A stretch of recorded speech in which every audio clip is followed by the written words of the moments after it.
On April 13, 1953, Director of the CIA, Allen Dulles, signed the order authorizing Project MKUltra, research into how to use mind control drugs against Soviet and Chinese targets during the Cold War.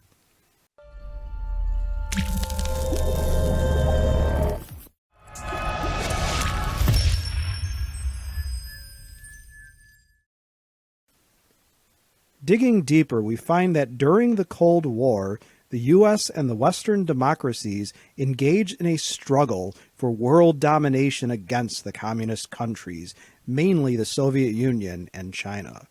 The Korean War was just wrapping up at the time, and tales of U.S. servicemen that had been taken prisoner and brainwashed were terrifying the country.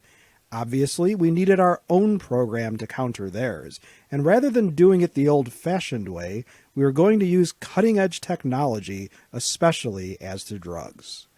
Although there had been rumors about the program, the first substantial information became public in 1977, when 20,000 related files were released under the Freedom of Information Act, and in 2001, when more information became available as it was declassified.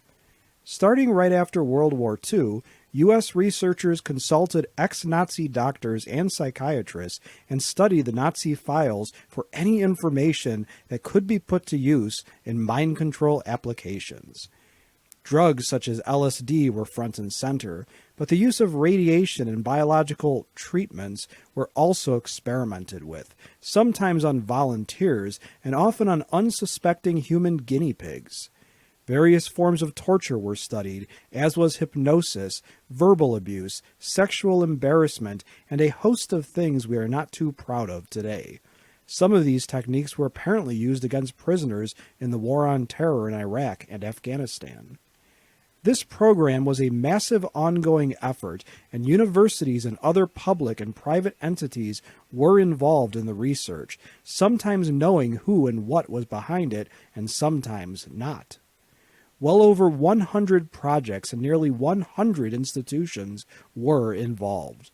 This practice went on until finally ended, or was it, in 1973. Not just unwitting Americans were experimented on without their consent, but Canadians too. In 1964, the focus became a search for the elusive truth serum, and the name of the program was changed to MK Search. LSD was not the only drug experimented with, and hardcore drugs such as morphine, heroin, psilocybin, mescaline, and even marijuana were used. It would appear not many drugs were not experimented with. Famous subjects of the CIA's drug experiments include Ted Kaczynski, the Unabomber, and Ken Kesey, author of One Flew Over the Cuckoo's Nest. Numerous other people have claimed to be willing or unwilling participants in the studies, and conspiracy theorists add more to the potential list.